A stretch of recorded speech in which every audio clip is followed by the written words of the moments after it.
మంచిది. నేటి వాక్య ధ్యానం కొరకు అపోస్తలుడైన పేతురు గారు రాసిన మొదటి పత్రిక 3వ అధ్యాయం 9వ వాక్యాన్ని చదివి ధ్యానం చేద్దాం. ఆశీర్వాదమునకు వారసులవుటకు మీరు పిలువబడితిరి గనుక కీడుకు ప్రతి కీడైనను దూషణకు ప్రతి దూషణ అయినను చేయక దీవించుడి. ఆమేన్. ఆశీర్వాదమునకు వారసులవుటకు మీరు పిలువబడితిరి గనుక కీడుకు ప్రతి కీడైనా దూషణకు ప్రతి దూషణైనా చేయక దీవించండి అన్నాడు.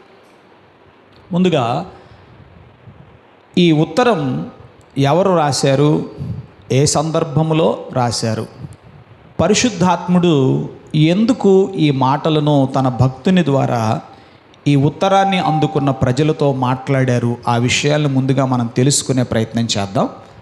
తర్వాత మనం ముందుకు సాగుదాం. అయితే వాక్యం చదవగానే మనకిష్టమైన ఒక మాట అయితే అందులో ఉంది. అదేంటి చెప్పండి? అది ఆశీర్వాదం. ఏంటి చెప్పండి? ఆశీర్వాదం. దాని సంగతి ఏంటో చూద్దాం. ముందుగా ఈ మాటల వెనక ఉన్న నేపథ్యాన్ని ఒకసారి మనం జ్ఞాపకం చేసుకుందాం. అదేంటంటే, రోమా సామ్రాజ్య పరిపాలనలో చక్రవర్తి అయిన నీరో పరిపాలనలో ఆనాడు క్రైస్తవులకు ఎన్నో భయంకరమైన హింసలు కలిగాయి.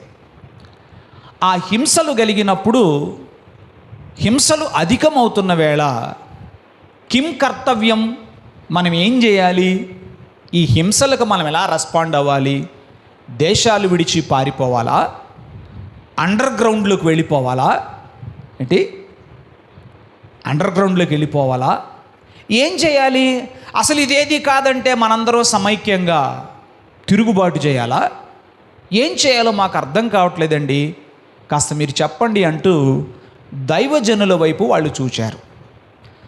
సో మంచి దైవజనుడిగా, క్రీస్తు అపోస్తలునిగా పేతురు దైవ చిత్తము వారి పట్ల ఏమిటి, హింసింపబడుతున్న వారి పక్షంగా అసలు దేవుని చిత్తం ఏంటి, ఈ టైంలో వాళ్ళు ఏం చేయాలి అనే విషయాల్ని పేతురు గారు ఉత్తరం రూపంలో పరిశుద్ధాత్ముడు తన మదిలో ఉంచిన ఆలోచనలను వాళ్ళతో పంచుకుంటూ వస్తున్నాడు. అలా చెబుతూ ఉన్న క్రమములో చెప్పిన మాట ఇది: ఆశీర్వాదమునకు వారసులవటానికి మీరు పిలువబడ్డారు గనుక కీడుకు ప్రతి కీడైనా దూషణకు ప్రతి దూషణైనా చేయక దీవించండి. బైబిల్లో మనకు అర్థం కాని విషయాలు, ఆశ్చర్యం కలిగించే విషయాలు ఇలాంటివే. ఎవరిని దీవించాలి, ఎవరిని దీవించాలి, ఎవరిని దీవించమంటున్నాడు, ఎవరిని దీవించమంటున్నాడు? హింసించుచున్న వారినా? వాళ్ళకి మనం దీవెనగా ఉండాలా? ఇది ఎలా సాధ్యం కాదే అని వాళ్ళు ఆలోచిస్తున్నారు. దేవుని పిల్లలారా, దేవుని యందు భయభక్తులు కలిగిన వారి చరిత్రను ఒకసారి మనం గమనిస్తే, వారెక్కడ నివసిస్తే ఆ ప్రాంతాల ప్రజలకు వాళ్ళు ఆశీర్వాదంగా ఉన్నారు. దేవుడు తన పిల్లలమైన మన పట్ల ఆయన కలిగి ఉన్న సంకల్పం ఏంటంటే, మనము ఆశీర్వదించబడాలని, మనము ఆశీర్వాదంగా ఉండాలి అని దేవుడు కోరుకుంటున్నాడు. అబ్రహాముతో ఆయన చెప్పిన మాట అదే, నేను నిన్ను ఆశీర్వదిస్తాను, నీవు ఆశీర్వాదముగా ఉందువు అన్నాడు. సో ఇప్పుడు ప్రశ్న ఏమిటంటే, ఆశీర్వదించబడాలంటే ఏం చేయాలి? ముందు ఆశీర్వదించబడాలంటే ఏం చేయాలి? కామన్ క్రైస్తవులు, సాధారణ క్రైస్తవులు చెప్పే మాట ఏంటంటే ప్రార్థన చేయాలి. ఆశీర్వదించబడాలంటే ఏం చేయాలి? ప్రార్థన చేయాలి. ప్రార్థన చేస్తున్నాం కానీ ఏం దొరకట్లా.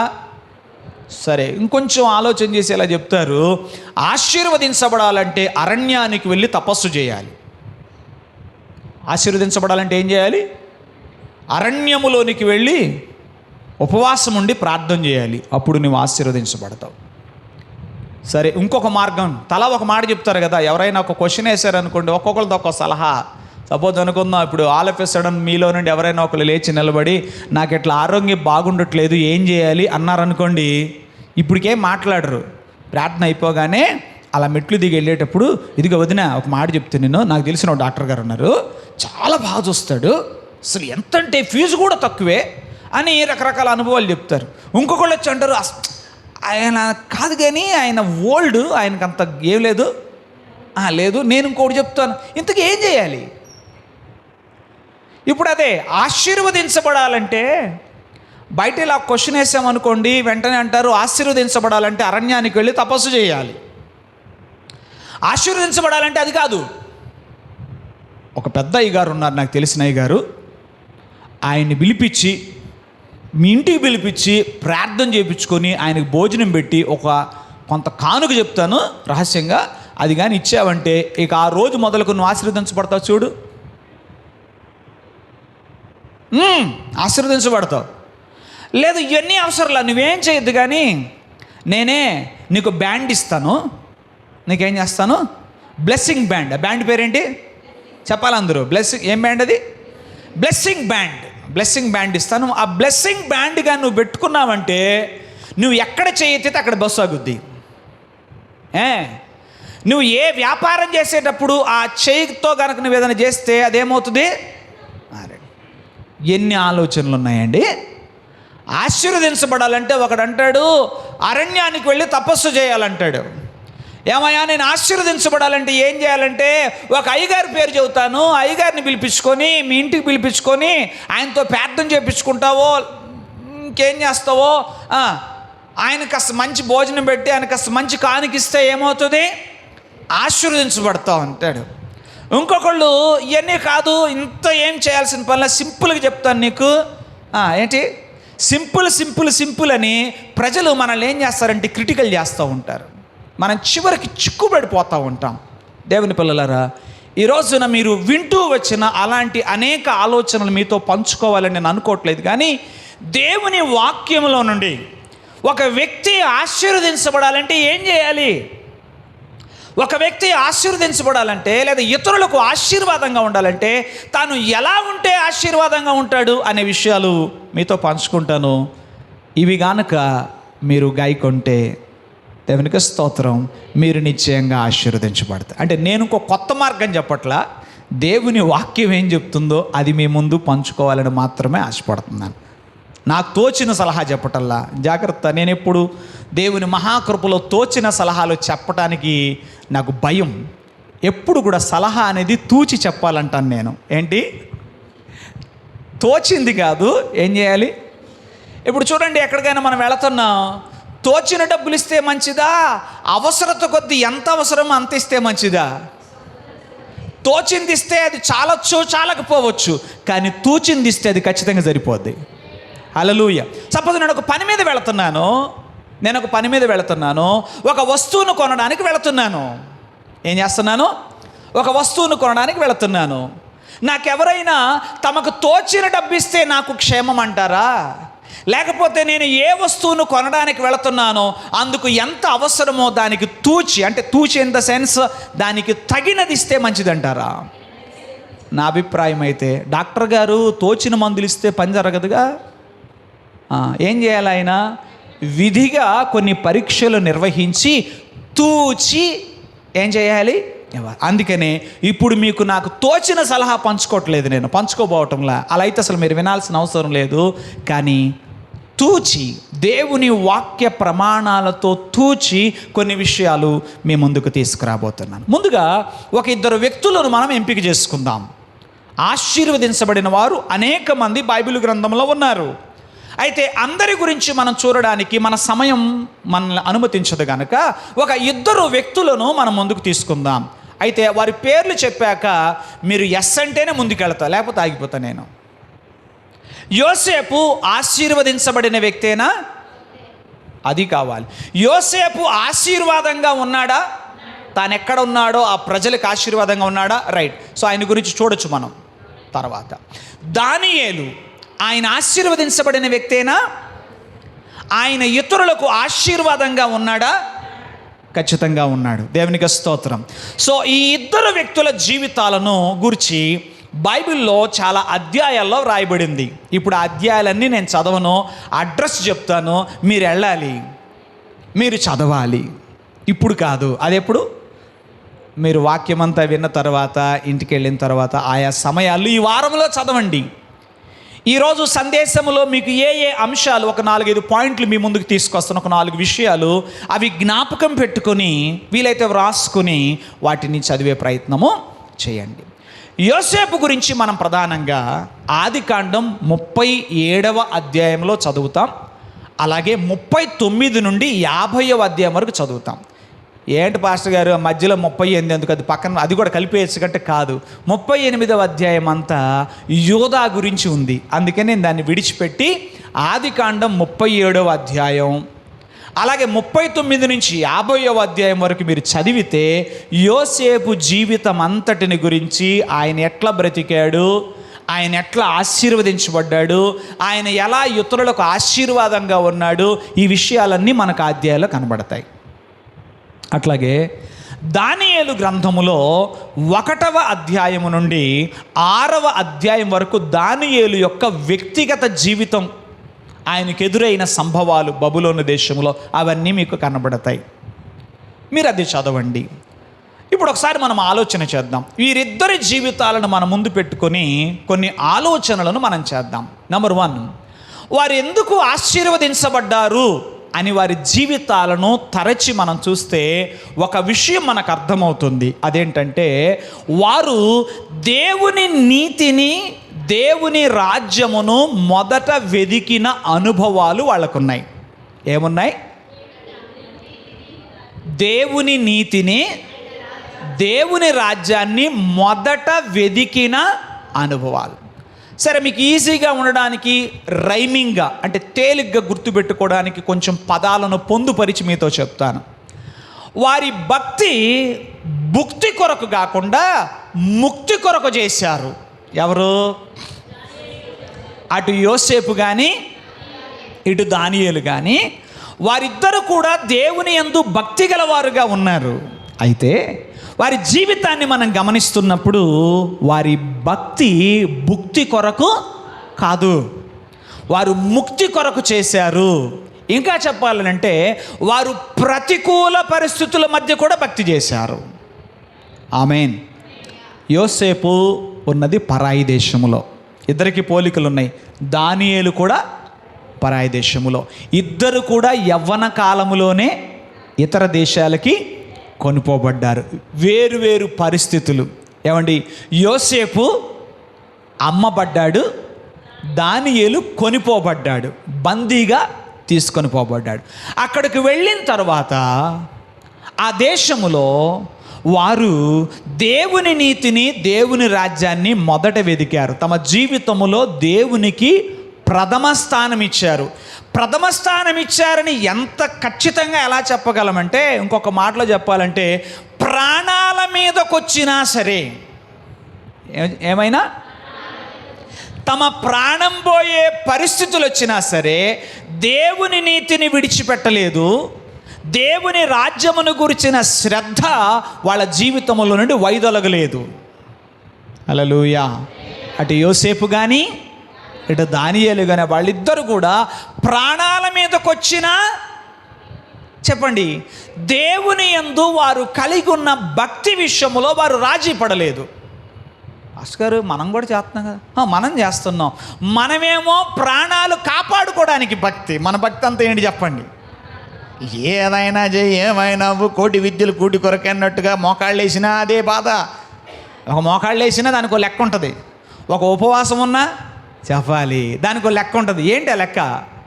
ఒకవేళ ఏదైనా కానుకిచ్చినా, ప్లీజ్ కమాన్, ఎందుకర్రా అంత సైలెంట్ అయిపోతారు? రైట్, మోకాళ్ళు వేసినా దానికి ఒక లెక్క, ఉపవాసం ఉన్నా దానికి ఒక లెక్క, ఒక కానుకిచ్చినా దానికి ఒక లెక్క. ఏంటా లెక్క? అంతకు అంత అనండి ఒకసారి. అది ఏంటది?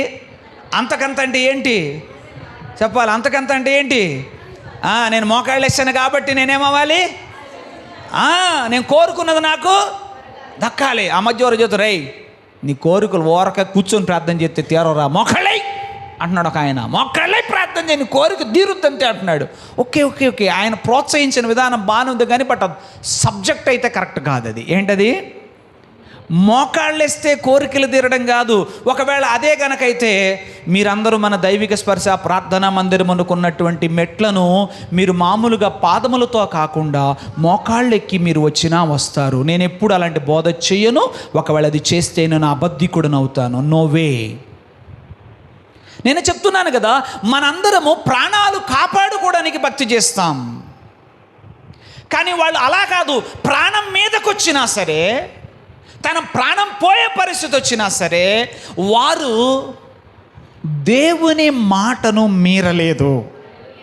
వారు పరిశుద్ధతను కాపాడుకున్నారు. దేవునికి స్తోత్రం.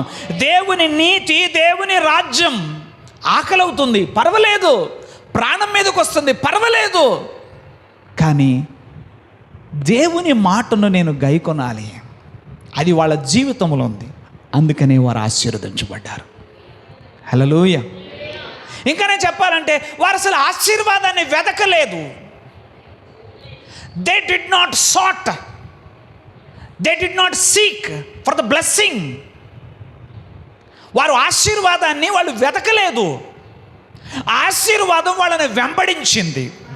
హల్లెలూయా.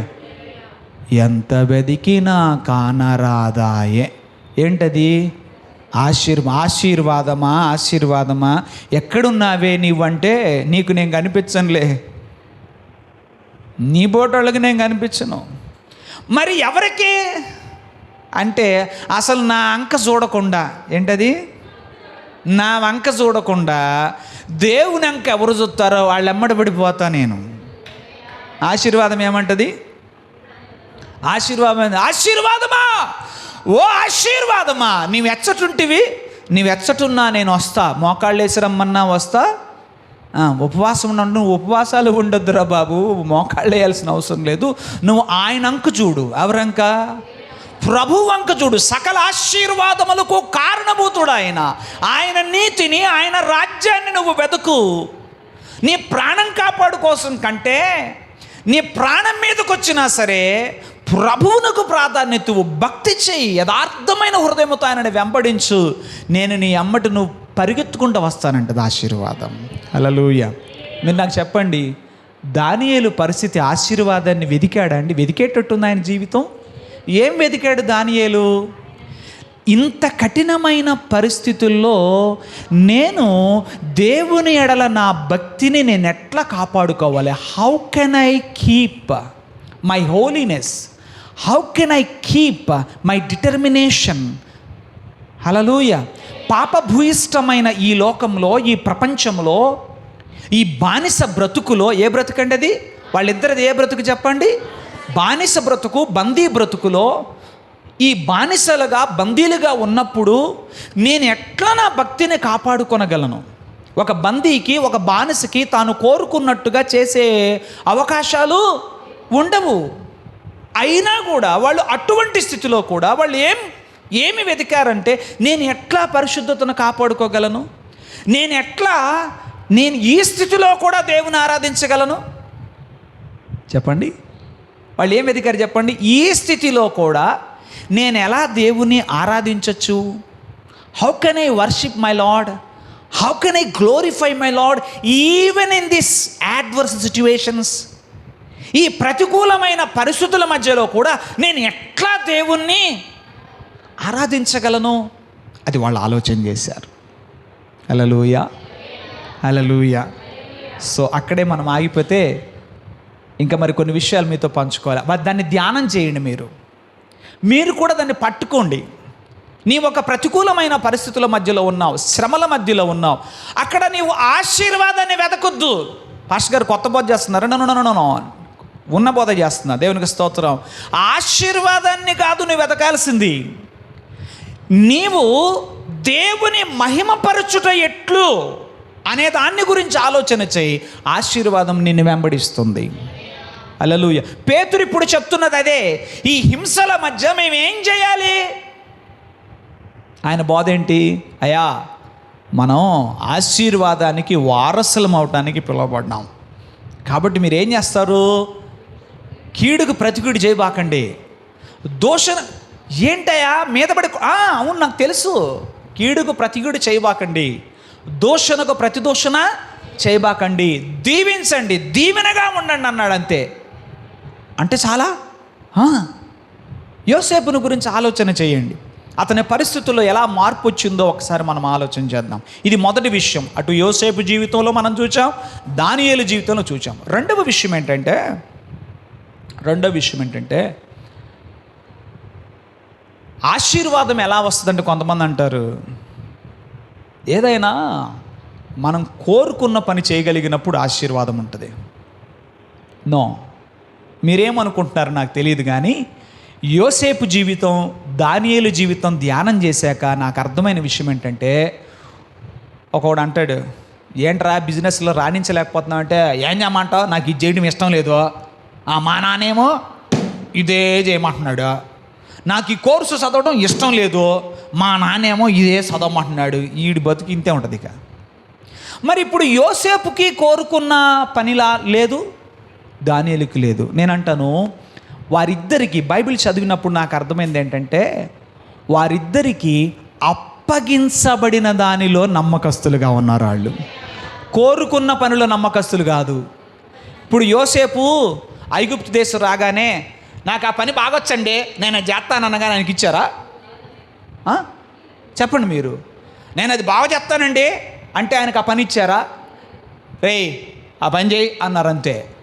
యోసేపుకి కోరుకున్న పని దొరకలా. అందరూ చెప్పండి, యోసేపుకి కోరుకున్న పని దొరకలా. యోసేపు కోరుకున్న అమ్మాయిని కూడా పెళ్లి చేసుకోవాలా. కొంతమంది జీవితం ఎప్పుడు బాగుంటుంది చెప్పోయ్ అని కుర్రలను అడిగామనుకో, వాడు అంటాడు, అన్నా లైఫ్ బాగుండాలంటే కోరుకున్న అమ్మాయిని పెళ్లి చేసుకోవాలన్న, అప్పుడన్నా జీవితం అంటాడు. నీ ముఖం, నీకు అది అర్థమవుతుంది. కానీ బైబిల్ ఏం చెప్తుందో తెలుసా? యోసేపుకి కోరుకున్న అమ్మాయిని పెళ్లి చేసుకోవాలా. స్తోత్రం. కానీ ఆయన లైఫ్లో అంత పీస్ఫుల్గా ఎలా బతికాడు? వాస్తవంగా ఫరో అంటున్నాడే, అదిగో ఓను యాజకుడైన పోతీఫెరా వాళ్ళ అమ్మాయి ఆసెనతుందిగా, అమ్మాయి నుంచి పెళ్లి చేయండి అన్నాడు. అంటే యోసేపుకి కోరుకున్న అమ్మాయిని పెళ్లి చేసుకునే అవకాశం లేదు, కోరుకున్న పని చేయడానికి అవకాశం లేదు, కోరుకున్న కోర్సు కూడా చదవడానికి అవకాశం దానియేలుకి లేదు. నేను ఇద్దరు జీవితాలను కలిపి చెప్పేస్తున్నాను మీకు. దానియేలు పలానా కోర్సు చదువుతానంటే నెబుకద్నెజరు గారు ఏం చేశారు? ఓకేనయ్యా ఆ కోర్సు చదువుకో అని చెప్పారు కదా. మరి ఏం చేశారు? చదవండిరా, అది ఆ కోర్సు చదవమనండి. కల్దీల భాష, నాకు కల్దీ భాష అంటే ఇష్టం ఉండదు, నేను గ్రీక్ నేర్చుకుంటా అని నేర్పించారు. నాకు ఇంగ్లీష్ ఇష్టం ఉండదు, నేను తెలుగు పండిట్ని అవుతా. లేదు, దానియేలుకి ఆయన కోరుకున్న కోర్సు చదివే అవకాశం లేదు, యోసేపుకి ఆయన కోరుకున్న పని చేసే అవకాశం లేదు. వారిద్దరూకి అప్పగించబడ్డాయి కొన్ని సంగతులు. యోసేపుకి ఏదో పని అప్పగించబడింది, దానియేలుకి ఏదో కోర్సు అప్పగించబడింది. వాళ్ళు ఎలా ఉన్నారు తెలుసా? అప్పగించబడిన దానిలో నమ్మకస్తులుగా ఉన్నారు. హల్లెలూయా. యోసేపు ఎందుకు ఆశీర్వదించబడ్డాడు? దానియేలు ఎందుకు ఆశీర్వదించబడ్డాడంటే, వారికి అప్పగించబడిన దానిలో వారు నమ్మకస్తులుగా ఉన్నారు. దాని ఎడల ఇష్టం ఉందా లేదా మరొకట కాదు, వారికి ఒక పని అప్పగించబడింది, అప్పగించబడిన దానిలో నమ్మకస్తులుగా ఉన్నారు. హల్లెలూయా. ఈ రోజున కొంతమంది బాధపడుతున్నారు. నా దగ్గర కూడా కొంతమంది చెప్తూ ఉంటారు, అన్నయ్య జీవితం ఇలా ఎందుకు అయిపోయిందో, నేను వాస్తవంగా ఒకళ్ళని పెళ్లి చేసుకుందాం అనుకున్నాను కానీ అలా జరగలేదు, నాకు ఈ పరిస్థితుల్లో చేసుకోవాల్సి వచ్చింది. నీవు బ్రతికినంతకాలం ఏడుస్తూనే ఉంటావు, కానీ దేవుడు నీకు ఒక వ్యక్తిని అప్పగించాడు. Be true to your husband and be true to your wife. నిన్ను దేవుడు ఎక్కడ ఉంచాడో, నీకు ఎవరిని అప్పగించాడో, ఏమప్పగించాడో దానిలో నీవు నమ్మకస్తునిగా ఉంటే ఆశీర్వాదం నిన్ను వెంబడిస్తుంది. దేవునికి స్తోత్రం కలుగును గాక. హల్లెలూయా, హల్లెలూయా. ఇంకా చెప్పనా, కొన్నిసార్లు మీరు కోరుకున్న కోర్సులు చదవడానికి మీకు అవకాశం లేకపోవచ్చు. మీ నాన్నో మీ అమ్మో ఇంకొకళ్ళో మిమ్మల్ని ఏం చేసి ఉండొచ్చు, బలవంతంగా అసగారు ఇట్లాంటి వాటికి బైబిల్లో ఏమైనా సూటబుల్ వాక్యం ఎందుకు లేదు? వాక్యం చెబితే నీకేం కానరాదాయా? చెబితే వినమాయా, చూపిస్తేనే కనిపెడదాయా? అదనే కాదా? దానియేలుకి ఏమైంది? He was compelled to study. He was compelled and Joseph was compelled to do. వాళ్ళు బలవంతంగా త్రోయబడ్డారు, నెట్టబడ్డారు. కానీ వాళ్ళకి అప్పగించబడిన దానిలో వాళ్ళకి ఏం అప్పగించారో ఆ పనిలో వాళ్ళు నమ్మకస్తులుగా ఉన్నారు. అది తమది అనుకున్నారు. ఇదే నాకు దైవానుగ్రహం అనుకున్నారు. దాన్ని బెటర్గా ఎంత మంచిగా చేయగలరో అంత మంచిగా చేశారు. దేవునికి స్తోత్రం, హల్లెలూయా. అసలు నాకు దానియేలు గ్రంథం చదువుతుంటే ఆశ్చర్యం ఏంటంటే ఆ లోకల్ వాళ్ళకంటే కూడా దానియేలు బెటర్గా నేర్చుకున్నాడు. హల్లెలూయా. 10 శ్రేష్ఠులంట. ఇది నేటివ్ పీపుల్ కంటే కూడా బెటర్గా ఉన్నాడు. ఎవరు? హల్లెలూయా. అప్పగించబడిన దానిలో నమ్మకత్వం. అంతేకాదు, ఇక్కడ ఇంకొక విషయం కూడా జోడిస్తాను. వారు పరీక్షించబడినప్పుడు యోగ్యులని తేలారు. ఎందుకయ్యా యోసేపు ఆశీర్వదించబడ్డాడు? అమ్మా అయ్యా ఎందుకు దానియేలు ఆశీర్వదించబడిన వాడుగా ఉన్నాడు అని మనం ఆలోచన చేస్తే, వారు అప్పగించబడిన దానిలో నమ్మకస్తులుగా ఉన్నారు. వాక్యమే చెప్తుంది, నమ్మకమైన వానికి దీవెనలు మెండుగా కలుగును. హల్లెలూయా. నమ్మకమైన వానికి దీవెనలు మెండుగా కలుగును. నీకు దేవుడు ఏమి అప్పగించాడో, నీకు దేవుడు నీవు ఒత్తిడి చేయబడ్డావని ఆయనకు తెలుసు, నువ్వు నెట్టబడ్డావని ఆయనకు తెలుసు, పరిస్థితులు నిన్ను త్రోసాయని కూడా ఆయనకి తెలుసు. కానీ ఆ త్రోయబడిన పరిస్థితుల్లో సహితం నీవు నమ్మదగిన వ్యక్తివిగా ఉంటే ఆశీర్వాదం నీ వెంట పరిగెడుతుంది. నేను రుజువులతో మీ ముందు పెడుతున్నాను. అందుకని అధ్యాయాలు కూడా చెప్పాను మీకు. వాళ్ళ జీవితాన్ని చూడండి. ఈ లక్షణాలు మీకు కనబడకపోతే నన్ను వచ్చి అడగండి. నేనేమేం మాట్లాడుతున్నా వాటన్నిటిని రుజువులతోనే మేము ముందు తీసుకొస్తున్నాను. ఈ లక్షణాలు వాళ్ళలో కనబడకపోతే, ఇవి వాస్తవాలు కాకపోతే, రుజువులు మీకు కనబడకపోతే రండి చర్చిద్దాం. యోసేపు తనకు అప్పగించబడిన దానిలో నమ్మకస్తుడు. పోతీఫర ఏం అప్పగించాడో, రాగానే బీరువాతాళ్ళు ఇస్తారా? సపోజ్ అనుకుందాం, ఉద్యోగంలో జరగని అబ్బాయి షాప్ ముందు కొంచెం ఊడవరా అంటారు. నేను చెబుతూనే ఉన్నా, ఎవరికి? నాకు ఇట్లాంటి అసలు పడవు, గిట్టవు. నేను ఎంత నా జీవితం, నేను ఎట్లాంటి బతుకున్నది. ఇక్కడ ఓడమంటే ఊడ్చాడు అనుకుంటున్నాను నేను. అంటే వివరం ఏమి లేదు, కానీ ఒకటి మాత్రం ఉంది అక్కడ. ఏంటంటే యోసేపు తనకి ఏమి అప్పగించబడ్డాయో వాటన్నిటిలో నమ్మకస్తుడుగా ఉన్నాడు. పరీక్షించబడినప్పుడు యోగ్యుడుగా ఉన్నాడు. దేవునికి స్తోత్రం కలుగునుగాక. హల్లెలూయా, హల్లెలూయా. నాన్న ఒక్కసారి 10,000 రూపాయలు కట్టివ్వడు, నీకు 10 రూపాయలు ఇస్తాడు. అందులో ఎలా ఉండాలి? నమ్మకంగా ఉండాలి. అప్పగించబడిన దానిలో నమ్మకత్వం, పరీక్షించబడినప్పుడు యోగ్యునిగా నిర్ధారించబడడం. 3వ విషయానికి వస్తున్నాను. అదేంటంటే, ఈరోజు మనం ప్రపంచాన్ని చూస్తుంటే ఎక్కడ చూసినా పోటీతత్వం. ఏముంది చెప్పండి? ప్రజలు పరుగులు పెడుతున్నారు, పోటీలు పడుతున్నారు. దేనికి పోటీలుగా? సంపాదనలో పోటీ ఉందండి, చదువులో పోటీ, ఉద్యోగాల్లో పోటీ, సంపాదనలో పోటీ, పంటల్లో పోటీ, అందంలో. అబ్బో నాయన, ఇది పెద్ద పోటీలు అయిపోయినాయి. ఇప్పుడు ఏం పోటీలట? ఇవన్నీ అయిపోయినాయి. ఇప్పుడు అందాల పోటీలు వచ్చినాయి. ఏ పోటీలు వచ్చినాయి? నేను ఒక మాట మిమ్మల్ని అడుగుతాను. యోసేపు కానీ దానియేలు కానీ వారు తామున్న చోట ఎవరితోనైనా పోటీ పడినట్లుగా మీరు చూడగలరా? యోసేపు తన సహోద్యోగులతో ఏమన్నా పోటీ పడ్డాడా? దానియేలు తన సహవారితో ఏమన్నా పోటీ పడ్డాడా? వారిలో పోటీతత్వం లేదు, కానీ వారు ఆశీర్వదించబడ్డారు. లోక జ్ఞానం ఏం చెప్తుందంటే, ఆశీర్వదించబడాలంటే పోటీ పడాలి. ఏం చేయాలి? నీకేం రోషం లేదు, అసలు ఏం లేదు. ఆ మనుష్యుడు వాడు ఎట్ట సంపాదిస్తున్నాడో నువ్వు చాలు అంటావేంటి? ఏం చాలు? 1000 రూపాయలు చాలంటావేంటి? వాడు చూడు రాత్రి కూడా పని చేస్తున్నాడు, ఇంకో 1000 తెస్తున్నాడు. నీ మొఖం 1000 రూపాయలు తెస్తున్నావు అంటే, ఏవండి, పోటీ తత్వమునకు వెళితే ఆశీర్వదించబడతా అనుకోవడం కల్లా. నిజానికి చెప్పాలంటే యు మిస్ ద బ్లెస్సింగ్. పోటీ తత్వం అనేది మనలో ఉండకూడదు. దానికంటే ముందు చెప్పాను మీకు, నమ్మకత్వం ఉండాలి. నువ్వు నీకు అప్పగించబడిన పని ఎంత నమ్మకంగా చేయగలవో అంత నమ్మకంగా చేయి, ఎంత ఉత్తమంగా చేయగలవో అంత ఉత్తమంగా చేయి. ఇందాక చెప్పిన పాయింట్లో రెండు ఉన్నాయి. యోసేపు తనకు అప్పగించబడిన పనిని ఉత్తమంగా చేశాడు, దానియేలు తనకు అప్పగించబడిన పనిని ఉత్తమంగా చేశాడు.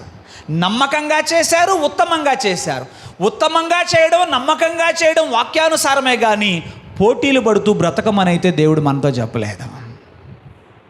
చెప్పాడా అండి? పోటీ పడమని చెప్పాడా దేవుడు ఎప్పుడైనా? ఆయన శిష్యులను ఎప్పుడైనా పోటీ, అరే నాకు తెలీదు సాయంత్రానికి నేను అద్భుతాలు చేసావు, 100 దయ్యాలు అలగొట్టావా, 20 నీ బతుకురా, 20 తప్పితే నీ వల్ల కాదు, ఎన్ని సస్తుంది. ఏమండి, శిష్యుల మధ్య ఎప్పుడైనా పోటీ పెట్టాడా దేవుడు? యేసు ప్రభు, పేతురు ఇవాళ ఎన్ని దయ్యాలు అలగొట్టావురా చెప్పు. అంటే నేను 30. యోహాన్ నువ్వెన్ని? నేను 60 అండి. అలాంటిది ఏమైనా పెట్టాడా? శిష్యుల దగ్గర నుంచి ఆయన ఎక్స్పెక్ట్ చేసింది ఏంటో తెలుసా? చేసే పనిని ఉత్తమంగా చేయండి. నువ్వెంత బెస్ట్గా చేయగలవో అంత బెస్ట్గా చేయి. నువ్వెంత చేస్తావో దానిలో నమ్మకంగా ఉండు. ఎవరితో కూడా పోటీ పడద్దు. మీరు చూడండి, మీరు ఎప్పుడైతే పోటీ పడడం మానేస్తారో మీ మనసు చాలా హ్యాపీగా ఉంటుంది, సమాధానంగా ఉంటుంది. హల్లెలూయా. పిల్లలకు కూడా చెప్తున్నాను, పోటీ పడుతూ చదవద్దు. ఏంటి పాస్టర్ గారు, మా అమ్మ రోజు పోరాటం, ఒకటే పోరు మా అమ్మ. సచ్చినోడా చూడరా, ఆ పక్కడు ఎట్ట చదువుతున్నాడో చూడరా, వాడు ఎట్ట చదువుతున్నాడో చూడ. పోటీ వద్దు అసలు. తల్లిదండ్రులారా, పిల్లలను ఎప్పుడు కూడా ప్రపంచంలో పోటీ పడమంటూ వాళ్ళని ఎప్పుడు అనకండి. వాళ్ళకు ఒకటే ఉపదేశించండి. ఇది వాక్యం చెప్తున్న మాట, దేవుని మాట. ఇది ఏంటంటే, చేసే పనిని ఉత్తమంగా చేయమనండి, చేసే పనిని నమ్మకంగా చేయమనండి, హెచ్చించువాడు దేవుడు. బైబిల్లో నాకు ఒక మాట బాగా ఇష్టమైంది ఉంది. ఏదంటే తెలుసా? తూర్పు నుండి అయినా, పడమటి నుండి అయినా, అరణ్యము నుండి అయినా హెచ్చు కలగదు, యెహోవాయే ఒకని హెచ్చించువాడు, తగ్గించేవాడు. సో యోసేపు ఎవరితో పోటీ పడలా. పోతీఫర్ ఇంట్లో చాలామంది పనోళ్ళు ఉన్నారుగా. ఏ పనోడితోనైనా పోటీ పడ్డాడా? చెప్పాలి. ఏ పనుడితోనే పోటీ పడ్డాడా? రేస్ పెట్టుకున్నాడా? లేదు. కొన్ని దానియేలు ఏమైనా పోటీ పడ్డాడు ఎవరితోనన్నా? పోటీతత్వం లేదు. కానీ వాళ్ళలో నమ్మకత్వం ఉంది, వాళ్ళలో ఉత్తమత్వం ఉంది. హల్లెలూయా. ఇంకా చివరి మాట చెప్పి నేను ముగిస్తాను. అదేమిటో తెలుసా? వీరు తమ యొక్క పరిధిలో తామున్న చోట ఎప్పుడూ కూడా పరుల మేలు కోరారు. ఎలా ఉన్నారు వాళ్ళు చెప్పండి? పరుల మేలు లేదా ఇతరుల మేలు కోరారు. ఈ 4 లక్షణాలు వారు దీవించబడటానికి, వాళ్ళు దీవెనగా ఉండటానికి కారణమయ్యాయి. యోసేపు ఎప్పుడు ఏం కోరుకున్నాడు చెప్పండి? ఇతరుల మేలు కోరుకున్నాడు. ముందుగా ఎవరి మేలు కోరాడు యోసేపు? ఆలోచన చేద్దాం. అన్నల మేలు కోరాడా? వాళ్ళు సావు కోరాడా, బతక కోరాడా? చెప్పాలి. ఎప్పుడైనా పిచ్చి మాటలు లోకంలో పెట్టుకోమాకండి. అన్నదమ్ములు సాగు కోరతారు, బామర్దులు బతక కోరతారు, పిచ్చి మాటలు చెప్పమాకండి. బైబిల్లో ఉన్న మాట చెప్పండి. ఈ తమ్ముడు చెప్పండి ఏం కోరాడు? సరే వాళ్ళు కోరారులే, వాళ్ళు లోకస్తులు. ఎవరు? యోసేపు అన్నలు అంత నిండా లోకమే. వాళ్ళు సావు కోరారు. తమ్ముడిని సావు కోరితే సావగోరిన అన్నలు బతక కోరాడు. హల్లెలూయా. యోసేపు ప్లేస్లో మీరుంటే లోక జ్ఞానం ఉపయోగించి, అరే వీడెప్పటికైనా మనకు థ్రెట్టే. ఎవరు? వాళ్ళు ఇట్టున్నారు కానీ ఎవరు వాళ్ళు? ఈ అన్నలు. ఇలా నమ్మకూడదు. బహుశా యోసేపు భార్య కూడా చెప్పిందేమో, అయినా యోసేపు అనలా. దేవునికి స్తోత్రం. హల్లెలూయా. యోసేపు వాళ్ళ మాటలు వీళ్ళ మాటలుగా దేవుడు మాట వింటాడు ఆయన. ఆమేన్. హల్లెలూయా. లోక జ్ఞానమునకు తన మదిలో ఏం లేదు. వీళ్ళు ఎప్పటికైనా నాకు థ్రెట్టే. ఎవరు? ఇప్పుడు ఏదో పరిస్థితులు బాగాలేకెట్టున్నారు కానీ కొద్ది రోజులు పోతే మళ్ళీ నాకు ఎర్తు పెడతారని ముందుగా వాళ్ళు నాకు చెక్ పెట్టే, ఎన్ని లోకపు మాటలే. వాళ్ళు నాకు చెక్ పెట్టే ముందు వీళ్ళకి నేనేం పెట్టాలి? చేశాడు అలాగా. చావగోరిన అన్నలు బతకగోరాడు. హల్లెలూయా. ఎవరు చెప్పండి? మరలా చెప్ప. ఏ అన్నల పేరు పెడతారు. చావగోరిన అన్నల బ్రతుకు కోరాడు, వాళ్ళ మేలు కోరాడు. హల్లెలూయా. తర్వాత యోసేపు, కొన్ని విషయాలు మీకు జ్ఞాపకం చేస్తాను. యోసేపు పోతీఫరు భార్య మేలు కోరాడు. ఏం కోరాడు? ఎట్లా మేలు కోరాడు? ఇదిగో నేనుగా నీతో సంబంధం పెట్టుకున్నాను అనుకో, ఏదో ఒక రోజు మీ ఆయనకి తెలుసుద్ది, నన్ను వేసేస్తాడు, నిన్ను వేసేస్తాడు, నువ్వు బతకాలి. తనతో పాప ప్రేరణ, అక్రమమైన సంబంధం పెట్టుకోవాలనుకున్న మనిషితో ఒక నిండు యవ్వనములో ఉన్నటువంటి ఆ వ్యక్తి ఏం చేశాడు తెలుసా?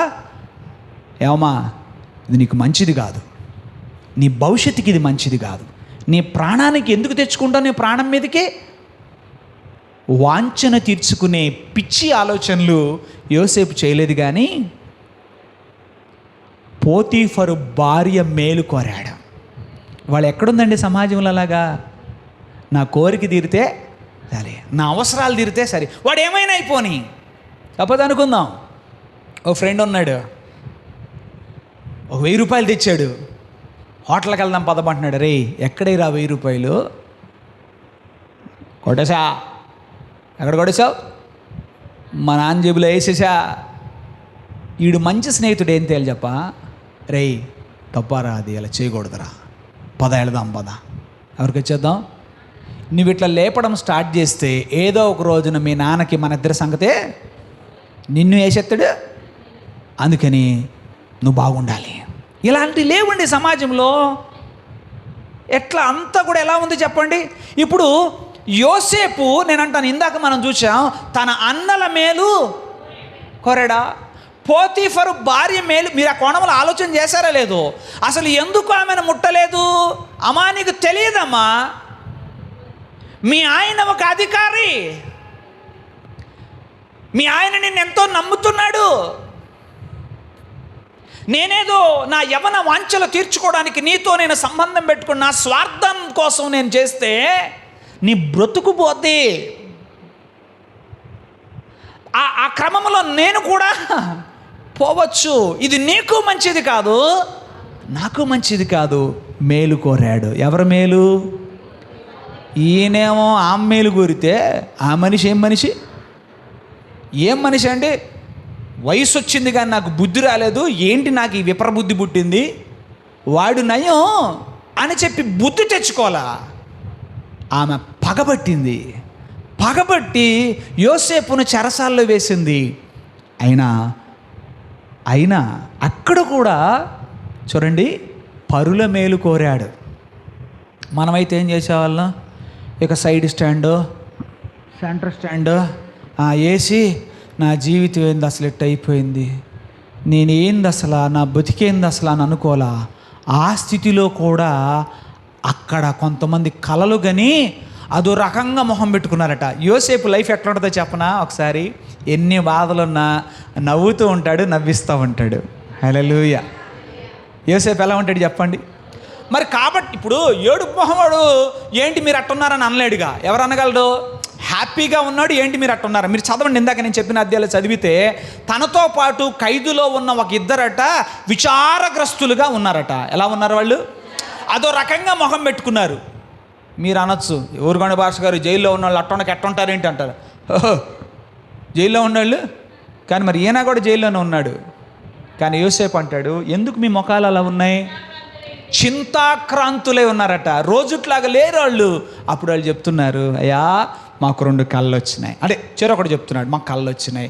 ఆ అర్థం ఏంటో మాకు తెలియక సతమతం అయిపోతున్నామంటే నేనున్నానుగా. యోసేపు ఏమంటున్నాడు? వచనం చెప్పండి పాస్టర్ గారు. ఆదికాండం 40వ అధ్యాయం 8వ వచనం. అందుకు వారు, మేము కలలు కన్నాం, వాటి భావం చెప్పగలవారు ఎవరూ లేరు అతనితో. అంటే యోసేపు వాళ్ళని చూచి, భావములు చెప్పుట దేవుని అధీనమే కదా, మీరు వాళ్ళ బతుకులాడతాడండి. వాళ్ళట్టుంటే ఈయనకేమైంది? అదే మనకేనో యోసేపుకి అదే తేడా. ఎవడెట్టబోతే నాకెందుకు, నేను హ్యాపీగా ఉన్నానా? యోసేపుకి అట్లా ఉండలేడు. యోసేపుకి ఏంటంటే ఆయన హ్యాపీగా ఉండాలి, ఇతరులు కూడా హ్యాపీగా ఉండాలి. అందుకని అంటాడు, ఆ పదాలు చూడండి, దయచేసి ఆ కళను నాకు వివరించండి. అంత బతిమలాడాలా? వాడికి ఇష్టమైతే చదువుతాడు, ఇష్టమైతే వాడే పోతాడు. మనకెందుకు? దయచేసి ఆ కలను నాకు చెప్పండి. అంటే యోసేపుకి ఏముంది అంటే వాళ్ళకి మేలు చేయాలన్న మనసు, ఇతరుల మేలును కోరాడు. హల్లెలూయా, హల్లెలూయా. ఆ తరువాత ఫరో 50 మంది ఐగుప్తీయుల యొక్క మేలు కోరాడు. ఇక మనం అలా చెప్పుకుంటూ పోతే చాలా సమయం అవుతుంది. తనను బంధించిన దేశం, ఆమేన్, తను బానిసగా బ్రతుకుతున్న దేశము కరువు కోరలలో చిక్కుకోకూడదు అని కోరుకున్నాడు. అందుకే యోసేపు ఆశీర్వదించబడ్డాడు. అందుకే ఆశీర్వాదం యోసేపు వెంటబడింది. నీ అంట నా అంట ఎందుకు పట్టడం లేదు ఇప్పుడు అర్థమవుతుంది అనుకుంటున్నాను. అర్థమైంది. ఆశీర్వాదం నా ఎంబడి ఎందుకు పట్టలేదు? నీకు ఈ లక్షణాలు లేవు కాబట్టి పట్టలా. సరే, మించిపోయింది ఏమి లేదు. భూమి మీద బతికున్నాగా. ఇప్పటికైనా మనము నిన్నటిని మార్చలేమండి. ఇక్కడున్న మనం ఎవరు నిన్న మార్చలేము. నిన్న జరిగిన దాన్ని నీవు మార్చలేవు, నేను మార్చలేను. అది మీ దగ్గర నా వల్ల కాదు. కానీ మనము రేపటిని రూపుదిద్దుకోవచ్చు ప్రభు యొక్క సహాయంతో. అందుకే ఆయన ఉపదేశం ఇవాళ మనకిస్తున్నాడు. నా కుమారుడా, నా కుమార్తె, నీవు ఆశీర్వాదంగా ఉండాలంటే, నీవు ఆశీర్వదించబడాలంటే మళ్ళీ ముందుకు వస్తున్నాను. అరణ్యానికి పోయి తపస్సు చేయాల్సిన అవసరం లేదు. బ్లెస్సింగ్ బ్యాండ్ ధరించాల్సిన అవసరం లేదు. ఆశీర్వదించబడాలంటే ఎవరో అభిషక్తుల్ని తీసుకొని వచ్చి భోజనాలు, ఇంకేదో కానుకలు, అర్పణలు అర్పించాల్సిన అవసరం లేదు. నీవు ఆశీర్వదించబడాలంటే దేవుని నీతిని, దేవుని రాజ్యాన్ని మొదట వెతుకో. ప్రాణం మీదకి వచ్చినా సరే దేవునికి స్తోత్రం, దేవుని నీతిని, దేవుని రాజ్యాన్ని మొదట వెతుకు. రెండవది, నీవు కోరుకున్న రంగంలో నీవు లేవు, కానీ నీకేదో అప్పగించబడింది, దానిలో నమ్మకంగా ఉండు. హల్లెలూయా. నీవు కోరుకున్న చదువు చదవలేకపోయావు, నీవు కోరుకున్న వ్యక్తిని పెళ్లి చేసుకోలేకపోయావు, నీవు కోరుకున్న వ్యాపారం చేయలేకపోతున్నావు, నీకేదో ఇష్టం లేని ఒక దానిలో నీవు ఉన్నావు. అయినా సరే అక్కడ నీవు నమ్మకంగా ఉండు. ఆ పని నీవు ఉత్తమంగా చేయి. ఆ పని నువ్వు ఎలా చేయి? ఉత్తమంగా చేయి. ఆశీర్వాదం ఎమ్మటి వస్తుంది. హల్లెలూయా. మూడవది, నువ్వు ఎవరితో పోటీ పడకు. ఎవరితో కూడా పోటీ పడద్దు. పోటీతత్వం అనేది అసలు వద్దు. ఉత్తమంగా చేయి, నమ్మకంగా చేయి. చివరి మాట, నీవెప్పుడు కూడా ఇతరుల మేలును కోరుకో. ఆమేన్. ఇతరులకు మేలు చేయాలన్న మనస్సు నీవు కలిగి ఉండు. ఆశీర్వాదం ఎలాంటిదంటే ఒక విత్తనం లాంటిదండి. ఎలాంటిది చెప్పండి? ఒక విత్తనం లాంటిది. నువ్వు విత్తు, నువ్వు కోసుకుంటావు. పరుల మేలు కోరుకున్నాడు యోసేపు. అదే కదా కోరుకున్నాడు. యోసేపు కలగన్నాడా ప్రధాని అవుతానని? కలగన్నాడా అండి? ఇంకేం చెప్పాడు తెలుసు యోసేపు? అయ్యా రాజా, మీరు ఎవరిని యోగ్యులని అనుకుంటారు వాళ్ళనే పెట్టుకోమన్నాడు. మీరు వాక్యం బాగా చదవాలి. చదువుదాం ఒక్కసారి ఆ వాక్యం. రాజు కాబట్టి రాజు ఒక మనుష్యుని, యోగ్యుడైన ఒక మనుషుని ఎంపిక చేసుకోమని అవకాశం ఇతరులకు ఇమ్మంటున్నాడు. తనకిమ్మని అడగలేదు అసలు. ఫరోతో మాట్లాడినప్పుడు రాజు ఏం చేయాలి? ఒక వ్యక్తిని ఏర్పాటు చేసుకోవాలి. ఒక నమ్మదగిన వ్యక్తిని. చూడండి 41వ అధ్యాయంలో మనం గమనించినప్పుడు ఫరో మాట్లాడుతున్నాడు. ఏమని? 37వ వచనం. ఆ మాట 33 చదవండి అండి. 37 కాదు, 33వ వచనం. కాబట్టి ఫరో వివేక జ్ఞానములు గల ఒక మనుష్యుని కనుగొని చూచుకొని ఐగుప్తు దేశము మీద అతని నియమింపవలెను. చెప్పండి. ఒక మనుష్యుని తమరు చూచుకొని తమరే నియమించుకోండి అన్నాడు. అంతేగాని ఇవన్నీ షూట్అవుట్ చేయాలి అంటే నేనే అనలేదు. Very good. నేనే అనలా. ఏమన్నాడు? తమరు చూచుకోండి అయ్యా, మీ దృష్టిలో ఎవరున్నారో మీరు కనుక్కొని వాళ్ళని పెట్టుకోండి అని అంటే, అప్పుడు ఫరో అంటున్నాడు, ఇంక నువ్వు తప్పితే నాకు ఎవరున్నారు? ఇట్లాంటి అది చూడండి, ఇలాంటి ఆత్మగల వారిని, ఇతని వలె దేవుని ఆత్మగల మనుషులు. దేవుని ఆత్మగల మనుషులు ఎవరు? దేవుని ఆత్మగల మనుషులు ఎవరు? నేనే. అనుకునేవాళ్ళు కాదు. దేవుని ఆత్మగల మనుషులు ఎవరు అంటే పరుల మేలు కోరేవారు. హల్లెలూయా. ఆత్మ ఎవరిలో ఉంది? యోసేపులో ఉంది. అప్పుడు ఫరో అన్నాడు, ఇది దేవుని ఆత్మ. ఒక అన్యుడు చెప్తున్నాడు, జీవమగల దేవుని ఎరుగని వ్యక్తి చెప్తున్నాడు, ఇతడు దేవుని ఆత్మ గలవాడని. ఇవాళ మనం భజన చేసుకోవడం సరిపోతుంది. ఏం భజన? మేము పరిశుద్ధాత్మ పొందుకున్నా, మేము అట్లా ఇట్లా. మరి నీలో ఆ పరిశుద్ధాత్మ ఉన్నారు, ఆయన క్రియ చేస్తున్నారన్న సంగతి ఎవరైనా చెప్పగలుగుతున్నారా లేదా? అది ముఖ్యం. హల్లెలూయా. నీలో ఉన్నది దేవుని ఆత్మను నువ్వు చెప్పుకోవడం కాదు. ఆమేన్. మనలో ఉన్నది ఏమాత్మో తేల్చాల్సింది ఎవరు? మనల్ని చూసేవాళ్ళు తేల్చాలి. ఆమేన్. దానియేలు గురించి కూడా అదే తేల్చారు. ఇక సేమ్ ఇదే విషయాలు అక్కడ కనబడతాయి. దానియేలు నెబుకద్నెజరు బ్రతుకును కోరుకున్నాడు. దానియేలు దర్యావేషు చిరంజీవి అంటున్నాడు. రాజు చిరంజీవి అగునుగా. ఎవరండి చిరకాలం బతకాలనేది? సింహాల బోన్లో వేసినోడిని చిరంజీవి అగునుగాక. అబ్బబ్బబ్బబ్బా, ఏం చెప్పండి? ఎవరిని చదువుదాం ఒకసారి ఆ వాక్యం కూడా. దానియేలు గ్రంథం. తనను సింహముల గుహలో వేసిన వాని. బోను అనకూడదు, వాస్తవంగా సింహాల గుహ ఈజ్ ద రైట్ వన్. చదవాలి. అతడు గుహ దగ్గరకు రాగానే దుఃఖ స్వరముతో దానియేలుని పిలిచి, జీవము గల దేవుని సేవకుడు అయిన దానియేలు, నిత్యము నీవు సేవించుచున్న నీ దేవుడు నిన్ను రక్షించగలిగిన అంటే అడిగినప్పుడు ఏమంటున్నాడు? అందుకు దానియేలు, సింహాల గుహలో తనను పడద్రోసిన రాజునుద్దేశించి రాజు చిరకాలము జీవించునుగాక అంటున్నాడు. ఎందుకు? దానియేలులో ఏం లేదు చెప్పండి. పోనీ దానియేలు ఏమన్నా అన్నాడా? రాజా, నన్ను ఈ గుహలో పడటానికి కారణమైన వాళ్ళందరినీ వేయించమని కూడా దానియేలు ఏం అడగల. అసలు అవేవి దానియేలు మైండ్లో లేవు. దట్ హోల్ నైట్, ఆ రాత్రంతా దానియేలు ఏం కోరుకున్నాడు తెలుసా? జనరల్గా మనమైతే ఏం కోరుకుంటామండి? నన్ను ఈ సింహాల గుహలో వేసినోడు రేపుటికల్లా వాడు సాగు నేను చూడాలి. రేపుటికల్లా వాడు సావు నువ్వు చూస్తే ఏం ప్రయోజనం? దేవుడికి మహిమ ఎట్లా వస్తుంది? కానీ దానియేలు ఏం కోరుకుంటే తెలుసా?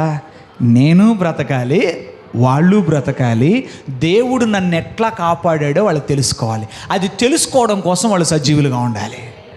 వాట్ ఏ థాట్ ప్యాటర్న్ అండి అది. అసలు ఆలోచన విధానం ఎంత గొప్పగా ఉంది. వాళ్ళు చచ్చిపోతేట ఎవరు చెప్పండి? మనం జనరల్గా ఏం కోరుకుంటాం? నా శత్రువు చావాలి. నీ శత్రువు చావకూడదు, వాళ్ళు బతకాలి. వాళ్ళు బ్రతకాలి. వాళ్ళు నిన్ను ఎంత అణిచినా, నిన్ను ఆశీర్వదించిన దేవుడు నిన్ను ఎంత గొప్పగా హెచ్చించాడో వాళ్ళు చూడాలి, వాళ్ళు దేవుని మహిమపరచాలి. ఇలా ఉండాలి మన ఆలోచన. అందుకే దానియేలు ఏమంటాడంటే, రాజు చిరకాలము జీవించునుగాక. నీవు బ్రతికి దేవుని కార్యాలు చూడాలయ్యా. నువ్వు మేలు కోరాడు. దానియేలు ఏం కోరాడు? మేలు కోరాడు. బెల్షస్సరు విషయంలో కూడా, అందరి విషయంలో తను ఏం కోరాడు? మేలు. ముఖ్యంగా మీరు గమనిస్తే నెబుకద్నెజరుకు ఒక స్వప్నము కలిగినప్పుడు, రాజా ఇప్పటికైనా నువ్వు పశ్చాత్తాపడు, నువ్వు ప్రభు తట్టు తిరుగు, నీ క్షేమము నీకు ఉంటుందయ్యా అని చెప్తాడు. ఇక ఆ అధ్యాయాలు మీరు చదవండి. మనం ఎన్ని వచనాలు చదివినా ప్రతి విషయంలో దానియేలు మనకు ఒకటే కనబడుతుంది, అతడు పరుల మేలు కోరాడు. ముగించుకుందాం ఒక్కసారి జ్ఞాపకం చేసుకొని. నేను ఆశీర్వదించబడాలంటే, మనము ఇతరులకు ఆశీర్వాదంగా ఉండాలంటే ఒక 4 విషయాలు వాక్యములో నుంచి మనకు కనబడుతున్నాయి. నెంబర్ 1, దేవుని నీతిని, దేవుని రాజ్యాన్ని మొదట వెదకాలి. రెండవది, అప్పగింపబడిన దానిలో ఉత్తమంగా ఉండు, నమ్మకంగా ఉండు. మూడవది, పోటీతత్వం నీకొద్దు, అసలు వద్దు. నాలుగవది, పరుల మేలు కోరే వ్యక్తిగా ఉండు, చాలంతే. నువ్వు ఆశీర్వదించబడతావు. నువ్వు దాన్ని వెతకాల్సిన అవసరంలా, ఆశీర్వాదం నిన్ను వెంబడిస్తుంది. నువ్వు అనేకులకు ఆశీర్వాదంగా ఉంటావు. ప్రార్థన చేసుకుందాం. తలలు వంచండి. ప్రభువా, మీకు వందనాలు చెల్లిస్తున్నాం తండ్రి. ఈ ఉదయకాలమున పేతురు పత్రికలో నుండి మాతో మీరు మాట్లాడారు. ఎన్నో భయంకరమైన హింసల చేత నలుగగొట్టబడుతున్న నాటి సమాజానికి ఆ హింసలలో వారు ఎలా ప్రవర్తించాలో తెలియపరుస్తూ, మీరు ఆశీర్వాదమునకు వారసులవుటకు పిలువబడితిరి గనుక కీడుకు ప్రతి కీడు కానీ దూషణకు ప్రతి దూషణ కానీ చేయవద్దు అంటూ భక్తుడైన పేతురు గారు నాటి విశ్వాస బృందానికి, సంఘానికి ఉత్తరం రాస్తూ మీ చిత్తాన్ని వెల్లడిపరిచాడు. అయా, ఆ క్రమములో యోసేపు, దానియేలుల జీవితాన్ని కూడా మా ముందుకు తీసుకొచ్చి, జీవమగల దేవుడవైన మిమ్మను ఆరాధించే వ్యక్తులు చరిత్ర అంతటిలో వాళ్ళ వ్యక్తిత్వం ఎలా ఉంది, వాళ్ళు ఎందుకు ఆశీర్వదించబడ్డారు, ఆశీర్వదించబడాలంటే మేము ఏం చేయాలి, మేము ఇతరులకు ఆశీర్వాదంగా ఉండాలంటే ఎలాగా అనే విషయాలు మాకు తెలియపరిచారు. దేవా, వినిన మాటలు వాటి యందు విశేష జాగ్రత్త కలిగి మా హృదయ పలకము మీద వాటిని వ్రాసుకొని ధ్యానించి, అయా, వాటిని జీవితానికి అన్వయించుకొని మేము ఆశీర్వదించబడి అనేకులకు ఆశీర్వాదముగా ఉండే భాగ్యము అనుగ్రహించమని వేడుతున్నాం. ఇది మీ చిత్తము. మేము ఆశీర్వాదంగా ఉండాలనేది మీ చిత్తము, మేము ఆశీర్వదించబడాలనేది మీ చిత్తము. అయితే అందుకు మేమేం చేయవలెనో, అందుకు మేము ఎలా నడుచుకొనవలెనో ప్రభువా, లేఖన భాగాల్లో నుంచి పలు విధమైన విషయాలు మాకు నేర్పించారు. నేర్చుకొని నడుచుకొని ప్రభువా, వెలుగుగా, ఉప్పుగా ఈ లోకములో బ్రతకడానికి మా వలన కొద్ది మంది అయినా ఆశీర్వదించబడటానికి మాకు సహాయం చేయను ఆయన. మీ సన్నిధి మాకు తోడుగా ఉంచి మమ్మను బలపరచుమని యేసు నామములో ప్రార్థన చేసి వేడుచున్నాము తండ్రి. ఆమేన్.